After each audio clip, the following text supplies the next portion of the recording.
All right, let's dive into a topic that is so important in today's business world, the connection between ethics and governance, and how that duo literally builds the foundation for trust. I want to start with just one number, 30%. What do you think that is? Profit margin? Maybe market share? Well, it's actually a number that points to a really deep problem. And there it is, trust, or a huge lack of it. A PwC study found that a whopping 90% of executives think their customers have high trust in them. But the reality? Only 30% of customers agree. That is a massive 60-point gap between what companies think and what people feel. And bridging that gap, that's what this is all about. So here's our game plan.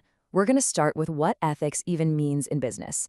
Then we'll look at the real cost of losing trust, walk through a universal ethical playbook and the system that makes it work, see it in action with some companies you definitely know, and wrap up with the steps to make it all happen. Okay, first things first, let's get on the same page. When we talk about business ethics, what are we really talking about? At its heart, business ethics is basically a company's moral compass. It's not just some policy document collecting dust on a shelf.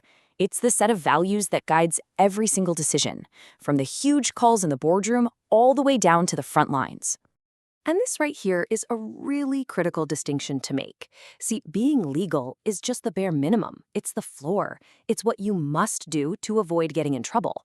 But ethics, that's about aiming higher. It's about deciding what you should do based on what's right and fair. So why does this matter so much?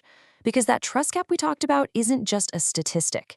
It has real, very expensive consequences. You know, strong ethics are a huge strategic advantage. They build a reputation that you just can't buy, a reputation that brings in loyal customers, the best employees, and investors who believe in you.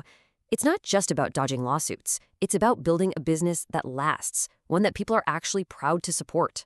Now let's think about a modern ethical minefield. Every time you click "I agree" on some terms and conditions you probably haven't read, you're making a deal. But who's really on the hook for protecting your data after that click? This is the new frontier for business ethics.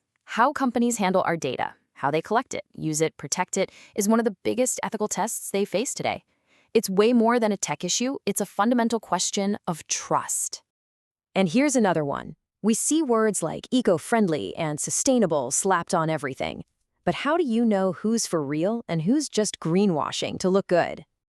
The Volkswagen emissions scandal is the perfect and honestly a pretty painful example of this.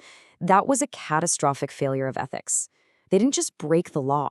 They completely destroyed customer trust by faking their environmental credentials. It's such a powerful reminder that real ethics requires action, not just slick marketing. Okay, so with all these tricky challenges, how does a company find its way? Well, it all starts with a set of universal principles that really work for any industry anywhere.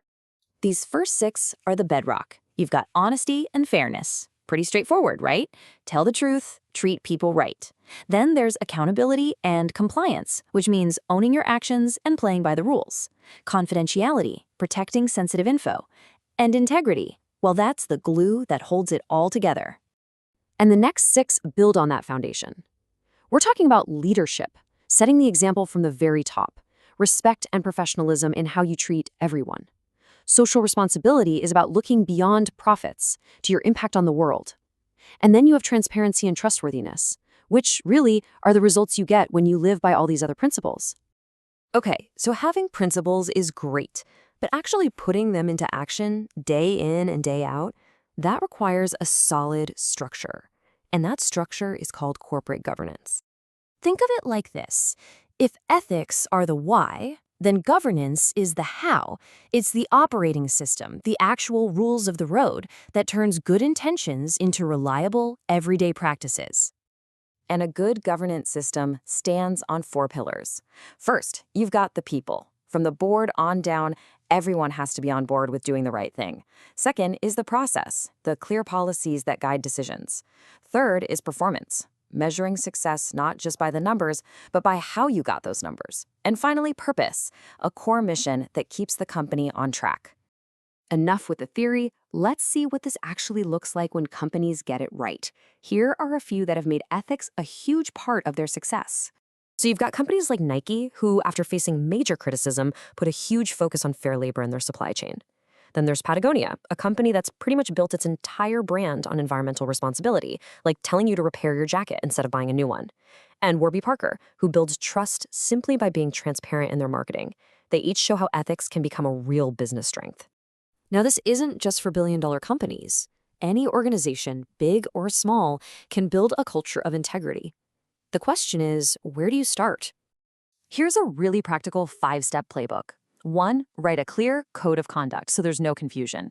2, it has to start with leadership at the top. 3, do regular ethics training so people know how to handle tricky situations. 4, protect your whistleblowers so people feel safe speaking up. And 5, be transparent. Use audits and reports to show you're actually doing what you say you're doing.